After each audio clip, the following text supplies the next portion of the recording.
Hi friends, welcome to the video. ഇന്ന് നമ്മൾ Russian വിപ്ലവത്തെ പറ്റിയാണ് പഠിക്കാൻ പോകുന്നത്. അതിനു മുമ്പായി ഇന്നത്തെ ദിവസത്തിന് ഒരു പ്രത്യേകതയുണ്ട്, എല്ലാവർക്കും അറിയായിരിക്കും. ഇന്ന് ഒക്ടോബർ 15 ലോക വിദ്യാർത്ഥി ദിനമാണ്, വേൾഡ് സ്റ്റുഡൻറ് ഡേ. നമ്മുടെ മുൻ രാഷ്ട്രപതിയായിരുന്ന, അതായത് 11ാമത്തെ പ്രസിഡന്റ് ആയിരുന്ന ഡോക്ടർ APJ അബ്ദുൽ കലാമിന്റെ ജന്മദിനമാണ് ലോക വിദ്യാർത്ഥി ദിനമായി ആചരിക്കുന്നത്. ഡോക്ടർ APJ അബ്ദുൽ കലാമിനെ എന്തെന്നാണ് വിശേഷിപ്പിക്കുന്നത്? മിസൈൽ മാൻ ഓഫ് ഇന്ത്യ എന്നാണ്. അദ്ദേഹത്തിന്റെ ആത്മകഥ എന്താണ്? അഗ്നിച്ചിറകുകൾ അഥവാ വിങ്സ് ഓഫ് ഫയർ. പിന്നെ 1931 ഒക്ടോബർ 15 അദ്ദേഹത്തിന്റെ ജനനം. 2015 ജൂലൈ 27 അദ്ദേഹം മരിക്കുന്നത്. അപ്പോൾ 2015 എന്നോർക്കുമ്പോൾ ജൂലൈ 27, ആ 2015 2 ഓർക്കുക, 2015 2ഉം 5ഉം കൂടെ കൂട്ടിയുള്ള 7 ഓർക്കുക. അപ്പൊ ജൂലൈ 27 നമുക്ക് വേഗം കണക്ട് ചെയ്യാൻ പറ്റുക. ഒന്നുകൂടെ പറയാം, 2015 2 ആദ്യം, 2015 2ഉം 5ഉം കൂട്ടി 7 അവസാനം. അങ്ങനെ ജൂലൈ 27, 2015 ജൂലൈ 27 മരണം.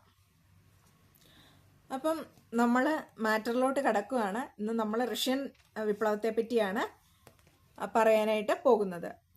ലോകത്തിൽ സോഷ്യലിസം എന്ന ആശയം വ്യാപിക്കാൻ കാരണമായ വിപ്ലവമാണ് റഷ്യൻ വിപ്ലവം.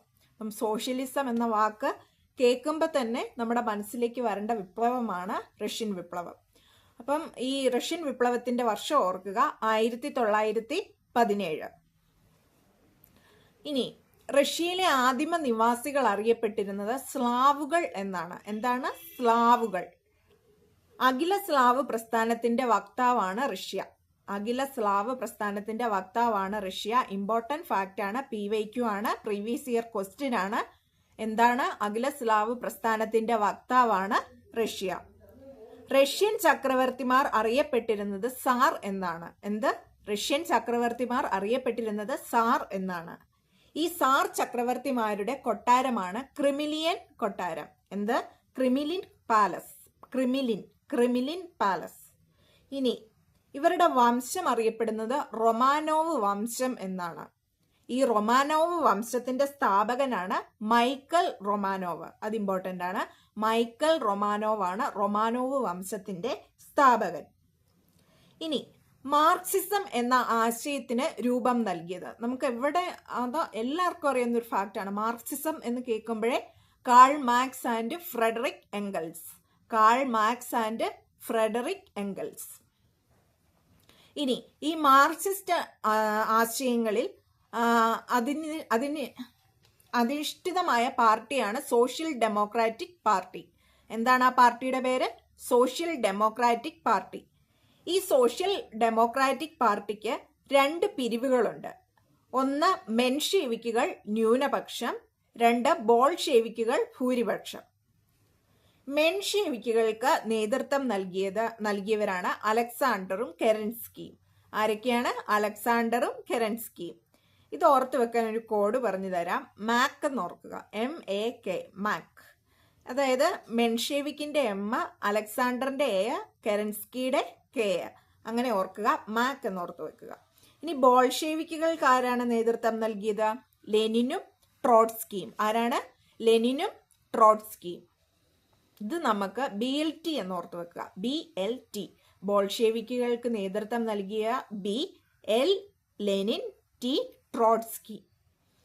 ഇനി റഷ്യൻ ജപ്പാൻ യുദ്ധം നടന്ന വർഷം വളരെ ഇമ്പോർട്ടന്റ് ആണ്, 1905. എന്താണ്? റഷ്യൻ ജപ്പാൻ യുദ്ധം നടന്ന വർഷം 1905. രാഷ്ട്രീയ അവകാശങ്ങളും സാമ്പത്തിക പരിഷ്കാരങ്ങളും ആവശ്യപ്പെട്ട് തൊഴിലാളികൾ സംഘടിച്ച സ്ഥലം, അതാണ് പെട്രോഗ്രാഡ്. എന്താണ് ആ സ്ഥലത്തിന്റെ പേര്? പെട്രോഗ്രാഡ്. തങ്ങളുടെ അവകാശങ്ങൾ സംരക്ഷിക്കണമെന്ന് ആവശ്യപ്പെട്ടുകൊണ്ട് അവരൊരു സ്ഥലത്തു കൂടി. ആ സ്ഥലത്തിന്റെ പേരാണ് പെട്രോഗ്രാഡ്. രാഷ്ട്രീയ അവകാശങ്ങള്, സാമ്പത്തിക പരിഷ്കാരങ്ങൾ, ഇത് രണ്ടും ആവശ്യപ്പെട്ടുകൊണ്ട് തൊഴിലാളികൾ സംഘടിച്ച സ്ഥലമാണ് പെട്രോഗ്രാഡ്. ഇനി പെട്രോഗ്രാഡ് സമ്മേളനത്തിനെ പട്ടാളം വെടിവെക്കുകയും 100 കണക്കിന് തൊഴിലാളികൾ കൊല്ലപ്പെടുകയും ചെയ്തൊരു സംഭവമുണ്ട്.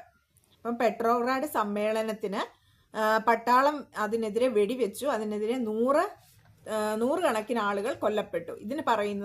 ഇതിനൊരു എന്താണ് സംഭവം? ഈ സംഭവത്തിന്റെ പേരാണ് രക്തരൂക്ഷിതമായ ഞായറാഴ്ച അഥവാ ബ്ലഡി സൺഡേ. രക്തരൂക്ഷിതമായ ഞായറാഴ്ച. ഇത് ഓർത്തു വെക്കാൻ ഒരു കോഡ് പറഞ്ഞു തരാം. എന്താണ് ഈ രക്തരൂക്ഷിതമായ ഞായറാഴ്ച എന്നുള്ളത്? അത് ഇങ്ങനെ ചോദിക്കുകയുള്ളൂ. ഇത് ഏത് വിപ്ലവവുമായി ബന്ധപ്പെട്ടിരിക്കുന്നു? ബ്ലഡി സൺഡേ അഥവാ രക്തരൂക്ഷിതമായ ഞായറാഴ്ച ഏത് വിപ്ലവവുമായി ബന്ധപ്പെട്ടിരിക്കുന്നു? അങ്ങനെ ചോദിച്ചാൽ റഷ്യൻ വിപ്ലവവുമായി ബന്ധപ്പെട്ടിരിക്കുന്നു എന്ന് മാത്രം അതിന്റെ ഉത്തരമായിട്ട് വരുന്നുള്ളൂ. പിന്നെ എന്താണ് ഇതെന്ന് നമ്മളൊന്ന് അറിഞ്ഞിരിക്കണം. ഇതിന്റെ കോഡ് ബ്ലഡി റഷ്യ എന്ന് ഓർത്തിരുന്നാൽ മതി. Bloody Russia. Bloody Sunday Russian revolution എന്ന് കിട്ടും. എന്താണ് ഓർത്തിരിക്കേണ്ടത്? Bloody Russia. Bloody Russia. അപ്പൊ എന്താണ്? Bloody Sunday related to Russian revolution. ഇനി റഷ്യൻ നിയമനിർമ്മാണ സഭ എന്തെന്നാണ് അറിയപ്പെടുന്നത്? അപ്പം നിയമനിർമ്മാണ സഭയ ദ്യൂമ എന്നാണ് അറിയപ്പെടുന്നത്. എന്താണ്? ദ്യൂമ. ഇനി ഈ റഷ്യൻ വിപ്ലവം 2 ഘട്ടങ്ങളിലായിട്ടാണ് നടന്നത്. 1 ഫെബ്രുവരി വിപ്ലവം, 2 ഒക്ടോബർ വിപ്ലവം. എന്താണ്? 1 ഫെബ്രുവരി വിപ്ലവം, 2 ഒക്ടോബർ വിപ്ലവം. ഈ ഫെബ്രുവരി വിപ്ലവം നടക്കുന്നത് മാർച്ചിലാണ്. മാർച്ച്, ഫെബ്രുവരിയുടെ തൊട്ടടുത്ത മാസം. ഒക്ടോബർ വിപ്ലവം നടക്കുന്നത് നവംബറിലാണ്. അപ്പം ഒക്ടോബർ കഴിഞ്ഞിട്ടുള്ള തൊട്ടടുത്ത മാസം നവംബർ. അപ്പം നമുക്ക് ഫെബ്രുവരി വിപ്ലവം എന്താണെന്ന് ജസ്റ്റ് ഒന്ന് അറിഞ്ഞു വെക്കാം.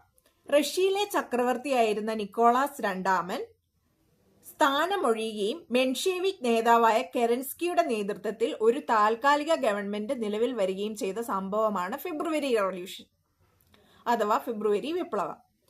അപ്പം കെറൻസ്കിയുടെ നേതൃത്വത്തിൽ ഒരു താൽക്കാലിക ഗവൺമെന്റ് വന്നു. അതാണ് ഫെബ്രുവരി റവല്യൂഷൻ. അതിന്റെ വർഷം 1917 മാർച്ച്. ഫെബ്രുവരി റവല്യൂഷൻ പറയുമ്പോഴേ ഓർക്കുക, ഫെബ്രുവരി കഴിഞ്ഞിട്ടുള്ള മാസം മാർച്ച്. ഇനി അടുത്തത് ഒക്ടോബർ. റഷ്യയുടെ ഭരണം ബോൾഷെവിക്കുകളുടെ നിയന്ത്രണത്തിലായിരിക്കുന്ന സംഭവം. അതിനെയാണ് ഒക്ടോബർ റവല്യൂഷൻ എന്ന് പറയുന്നത്. റഷ്യയുടെ ഭരണം ബോൾഷെവിക്കുകളുടെ നിയന്ത്രണത്തിലായ സംഭവത്തെയാണ് ഒക്ടോബർ റവല്യൂഷൻ എന്ന് പറയുക. അപ്പൊ ഒക്ടോബർ കഴിഞ്ഞിട്ടുള്ള തൊട്ടടുത്ത മാസം നവംബറിലാണ് ഒക്ടോബർ റവല്യൂഷൻ നടക്കുന്നത്. ഇത് കലണ്ടറിലുള്ള വ്യത്യാസം കൊണ്ടാണ് ഇങ്ങനെ സംഭവിച്ചിരിക്കുന്നത്. ഇനി നമുക്ക് വ്ളാഡിമിർ ലെനിൻ ഇതിനകത്ത് ഉൾപ്പെട്ടിട്ടുണ്ട്. അദ്ദേഹത്തെ പറ്റി കുറച്ച് കാര്യങ്ങൾ നോക്കാം. റഷ്യൻ വിപ്ലവത്തിന്റെ സമുന്നത നേതാവായിരുന്നു വ്ളാഡിമിർ ലെനിൻ. ബോൾഷെവിക് വിപ്ലവത്തെ തുടർന്ന് അധികാരത്തിൽ വന്ന ശക്തനായ നേതാവ്. ബോൾഷെവിക് വിപ്ലവത്തെ തുടർന്നാണ് ഈ ലെനിൻ അധികാരത്തിൽ വരുന്നത്. അതുപോലെ തന്നെ ഇദ്ദേഹത്തെ സോവിയറ്റ് യൂണിയന്റെ ശില്പി എന്നാണ് അറിയപ്പെടുന്നത്. എന്തെന്നറിയപ്പെടുന്നു? സോവിയറ്റ് യൂണിയന്റെ ശില്പി. ലെനിൻ സ്ഥാപിച്ചൊരു പത്രമുണ്ട്. ആ പത്രത്തിന്റെ പേരാണ് ഇസ്ക്ര. എന്താണ്? ഇസ്ക്ര. ഇതൊക്കെ ഓർത്തിരിക്കണം. ലെനിൻ സ്ഥാപിച്ച ആ പത്രത്തിന്റെ പേര് ഇസ്ക്ര. പിന്നെ ടോൾസ്റ്റോയ് കൃതികളെ റഷ്യൻ വിപ്ലവത്തിന്റെ കണ്ണാടി എന്ന് വിശേഷിപ്പിച്ചു. ആര്? ലെനിൻ വിശേഷിപ്പിച്ചു. ടോൾസ്റ്റോയ് കൃതികളെ റഷ്യൻ വിപ്ലവത്തിന്റെ കണ്ണാടി എന്ന് വിശേഷിപ്പിച്ചതാണ് വ്ളാഡിമിർ ലെനിൻ. ഇനി അവസാനമായിട്ട് നമ്മുടെ റഷ്യൻ വിപ്ലവത്തിന് ഒരു മുദ്രാവാക്യമുണ്ട്. അത് നോക്കാം. കൃഷിഭൂമി കർഷകന്. എന്താണ്? കൃഷിഭൂമി കർഷകന്, പട്ടിണിക്കാർക്ക് ഭക്ഷണം, അധികാരം തൊഴിലാളികൾക്ക്, സമാധാനം എല്ലാവർക്കും. ഒന്നുകൂടെ പറയാം, ഒരുമിച്ച് പറയാം. കൃഷിഭൂമി കർഷകന്, പട്ടിണിക്കാർക്ക് ഭക്ഷണം, തൊഴിലാളികൾക്ക് അധികാരം, സമാധാനം എല്ലാവർക്കും. ഇതാണ് മുദ്രാവാക്യം. അപ്പം ഇത്രയും കാര്യങ്ങളാണ് റഷ്യൻ റവല്യൂഷനെ പറ്റി ഏകദേശമൊക്കെ ഞാൻ തയ്യാറാക്കിയ നോട്ട്. ഇത് പലയിടത്തു നിന്ന് കളക്ട് ചെയ്യുന്ന നോട്ടാണ്. പ്രീവിയസ് ഇയർ ക്വസ്റ്റ്യൻ നോക്കി ഇടുന്നതാണ്. അപ്പം ഇത്രയും കാര്യങ്ങളെങ്കിലും റഷ്യൻ റവല്യൂഷനെ പറ്റി പഠിച്ചിരിക്കുക, അറിഞ്ഞിരിക്കുക. നമുക്ക് ഒരുമിച്ച് മുന്നേറാം, ഒരുമിച്ച് ജോലി നേടാം. അപ്പം എന്നോടൊപ്പം സഹകരിക്കുക. Please like, share and subscribe.